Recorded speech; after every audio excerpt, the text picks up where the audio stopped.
Karma to Christ ministries आपका स्वागत करती है।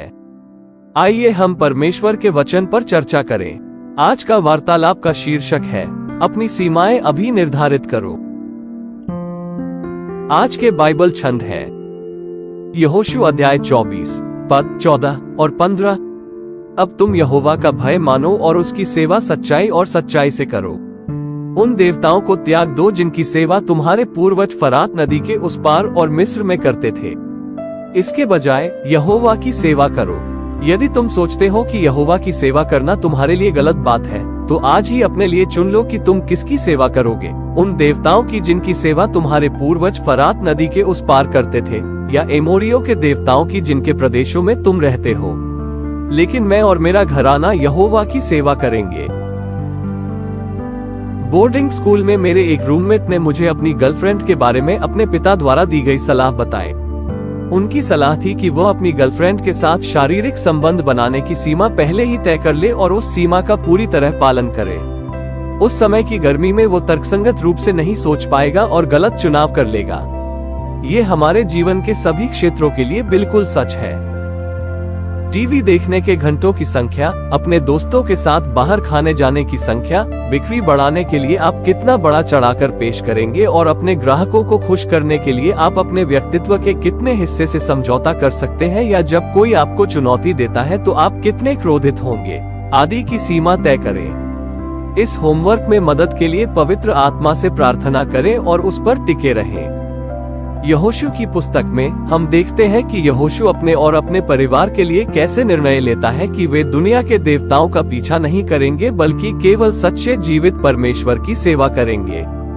हमें मसीह का अनुसरण करने के अपने निर्णय के बारे में ऐसी प्रतिबद्धताएं बनाने की जरूरत है, और दुनिया हमें जो प्रदान करती है उससे विचलित या आकर्षित नहीं होना चाहिए।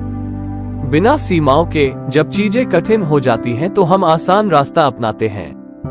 हमें अपने माता पिता की गलतियों के साथ साथ उनकी सलाह से भी सीखने की जरूरत है। सिर्फ इसलिए कि उन्होंने अपने माता पिता की परंपराओं का आंख मूंदकर पालन किया, इसका मतलब यह नहीं है कि आपको खुद को इस बात तक सीमित रखना चाहिए कि उन्होंने क्या किया या क्या नहीं किया।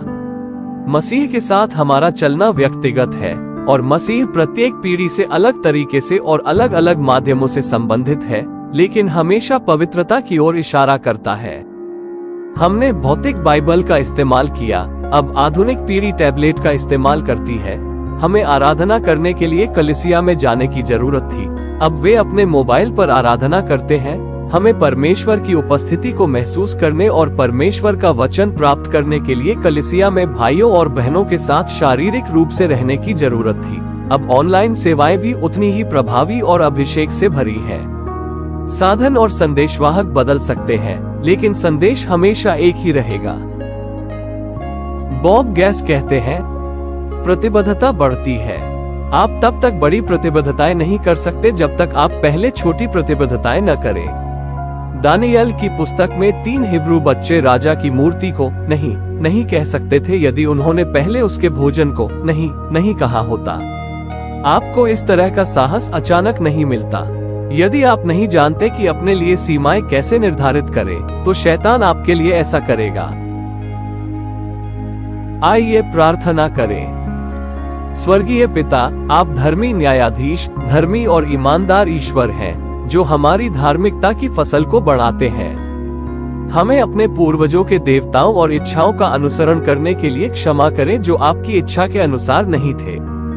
हम आपसे, यीशु से, आपके साथ हमारे व्यक्तिगत संबंध को खोजने और हमारे लिए आपकी इच्छा को समझने में मदद करने के लिए कहते हैं।